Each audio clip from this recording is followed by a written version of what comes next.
Elm, Washington, where one of the greatest events in history is about to take place.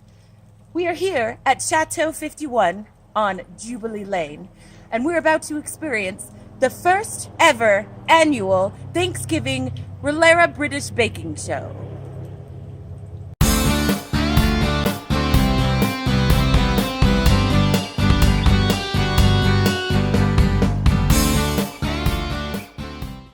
This year is a very exciting rendition. We have one of the most diverse group of people competing, all from the same family. Now let's go inside and meet our 4 teams of competitors. It's going to be a very exciting year, and watch out for how the host of the show loses and gains her British accent as time goes on. Come inside.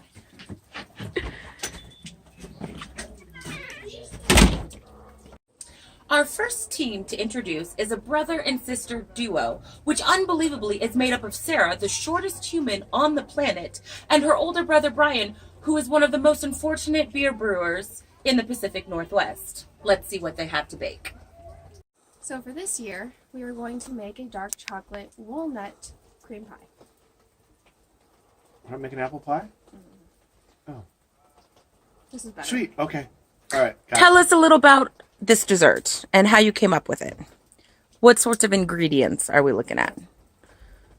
Didn't want apple pie, so I decided chocolate, cream, walnut will be better.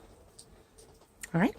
Is a very strange duet. Christine is a stay-at-home mom by day of one little girl, but by night she is in fact Batman.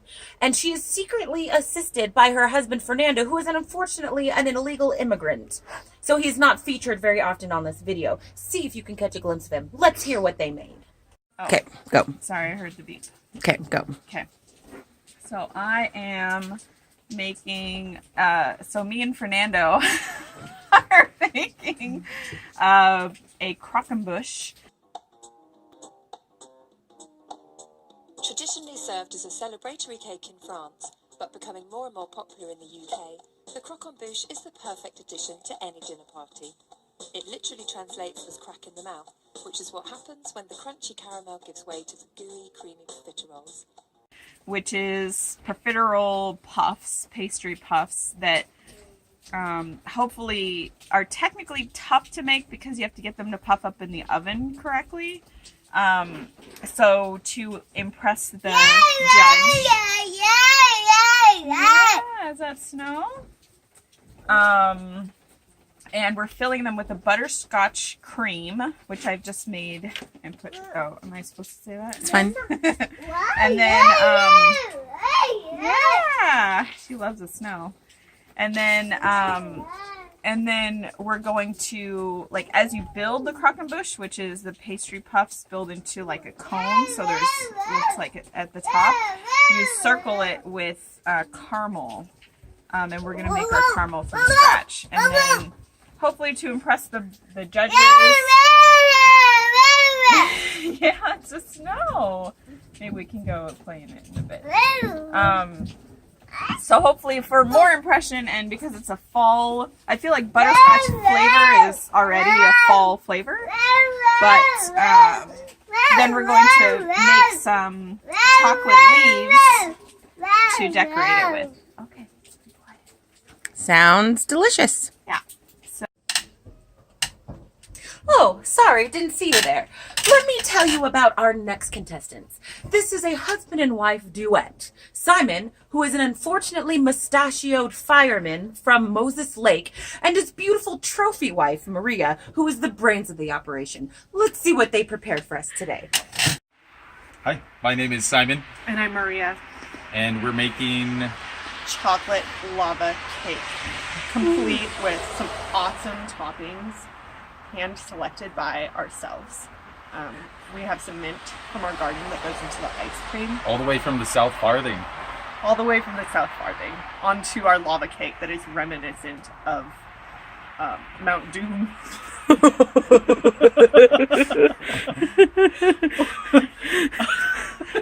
It's good. Sounds good. Sounds good. All right. Look forward to tasting it. Our next contestant contestants is another duo made up of a father-daughter pair. Our main baker, Emily, although she looks like an 18-year-old girl, she is surprisingly 79 years old and sort of the reincarnate of Martha Stewart, even though Martha Stewart is still alive. I can't make this stuff up, ladies and gentlemen. Her father is concurrently 150 years old, making him the oldest man on the planet, while still being quite functional, although only good for ice cream scooping, as we will see. Let's see what they're making for us. Today I'll be making strawberry mochi and dango, which are both very difficult Japanese sweets. The strawberry mochi has strawberry ice cream encased in a sweet rice dough, and the dango are sweet rice balls on a stick. So our executive chef, Deborah, is going to check out Christine's concoction. Wait, did I get this? No. So I'm making my pastry cream, which takes 3 hours to chill in the fridge. So I'll make the profiterole. I'm making a croquembouche, and we'll probably show you a picture of one later. But the pastry cream gets filled into the profiteroles. So I'm making it now, and then I'll make the profiteroles later. And we've also already suffered some drama because I prefer to cook by weight, and we forgot our scale. Uh-oh. So I'm already cooking by volume instead, which is not how I practiced at home. And I cracked 2 eggs, and there's 2 frozen eggs that I cracked. And I also was cracking eggs, and I need 8 egg yolks, and there were 2 yolks in 2 of the eggs. So I just used them, because why not? Don't get out yet, don't get out yet. Well, I play mine and then I get. That's what I'm working on. Because I put a little vodka in here and I'm trying to extract some more of the oils from the leaves, but Yeah. if I put that vodka in the milk. I think, in my professional opinion, I think that little bit of alcohol is not going to make a difference, but I don't know. So good luck!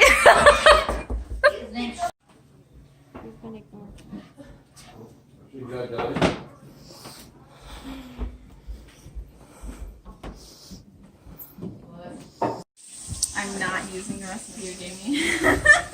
That's fine. That's fine. Whoa, she gave you a recipe? Cheater. So see, we're not cheating. At least cheating. Because she didn't use it, so it doesn't matter.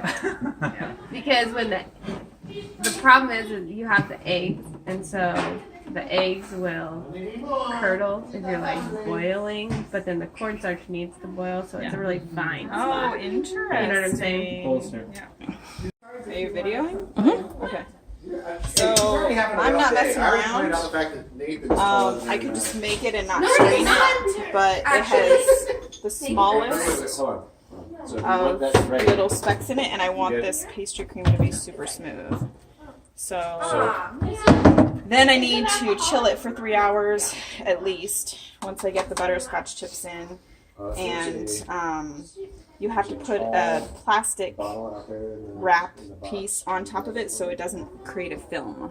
So I'm going to do that as well. So No films allowed in the Great Rolera British Baking Competition. How's it going, Sarah? Spectacular. What are you making? Pie crust. Oh, okay. Doesn't look very good. It's not done yet. Oh, that's good. Because it's not my recipe. Oh, really, guys? Oh, I have the world's Isabel, what do you think of what your mom's cooking so far? Are you very impressed? Do you think it'll be good? Oh. tell Rachel what you want. What do you want? Oh, she sees what's in my hand. Emily, what are you making? It's top secret, okay? You're not, you know you have to tell me. Oh, well, in that case, I'm making ice cream. Oh, she's making ice cream. Ah.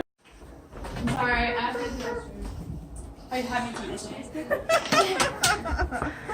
So you have to cook this on the stove. Yeah. And I cooked the liquid, but when I added all the flour at the same time, right? then it didn't clump up thick enough. It was still really liquidy, and I had it on the stove for like a super mega long time. And I've done it before when it does it correctly, so I added more flour to thicken it up. And then when I thought it was still a little liquidy, but I was uncomfortable adding too much flour. And now I've added the eggs, and it's not liquidy like it typically is. How much flour did you add? I mean, like just Little guess. by little, like maybe a cup. A cup? I'm not going back from this. Hey, everything's gonna be alright. Good luck. Well, what? Yeah. So I just made a basic ice cream batter and try to do it by hand. So Oh, you're doing it by hand? Yep, you gotta do it On the in an couch. ice bath. And so I put it in an ice bath. Let me get down. And it's an airtight container. Whose switch are you using? And yeah, so it's been in the freezer for about 3 hours, and it's Not. I think maybe I didn't bake it down enough, and you know Maybe if you and Christine switched consistencies, you'd have something. Hey, how about you put some of your batter in mine? you know maybe let's do that. You know I'll just pour some in. And then, I know how to add flour to things, so that makes it really thick. I'm just gonna keep whisking it, and hopefully it'll turn into ice cream. I'm sure you'll make it on time. Yeah. So we'll see how these turn out. Alright, here you go. Probably too close together. There you go. Trying to make them on this one side. Away? I'm just waiting for it to cool. Good job. Side there. The bite and if you choose feedback, in fact, you'll find so after eating it before making any rolls. So They're way too dense.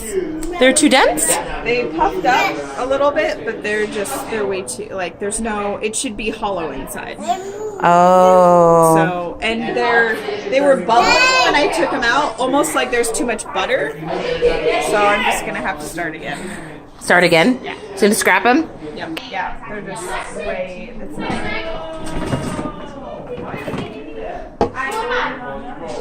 I have 4 mine. There they go. Gotta start again. Do you take these